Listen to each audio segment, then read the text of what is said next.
کرم کر دے، اور امت کے لیے بھی دعائیں کیجئے کہ امت پہ بھی اللہ تعالیٰ اپنا کرم کر دے۔ کتاب الشفا ہر طرح کے مصائب و علائب و آلام سے نجات کے حوالے سے آپ کو بتلاتے ہیں۔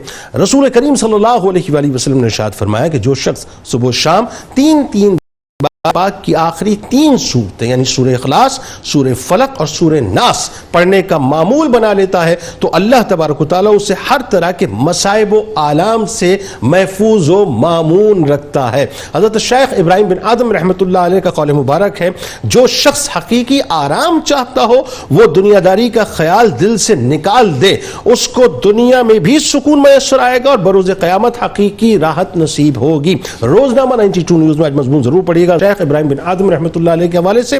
ٹویٹر پہ ہمیں ضرور فالو کیجئے، فیس بک پیج کو لائک کیجئے اور یوٹیوب چینل کو سبسکرائب کر بیل آئیکن کو ضرور کلک کیجئے گا۔ آپ وہاں موجود ہیں، ہم یہاں موجود ہیں، مل کے نعرے لگاتے ہیں۔ اس دعا، اس امید، اس یقین کے ساتھ اجازت دیجئے، لا یؤمن احدکم حتی اکون احب الیہ من والدہ وولدہ والناس اجمعین۔ اللہ تعالیٰ آپ کا، ہمارا، ہم سب کا، پاکستان کا اور امت مسلمہ کا حامی و ناصر ہو۔ پاکستان کے لیے اور امت کے لیے آج کی رات بہت دعا کیجئے گا کہ اللہ تعالیٰ اپنا فضل فرمائے، آمین۔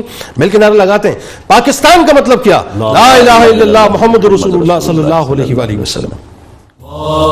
سیدتنا فاطمہ وعلی آلہ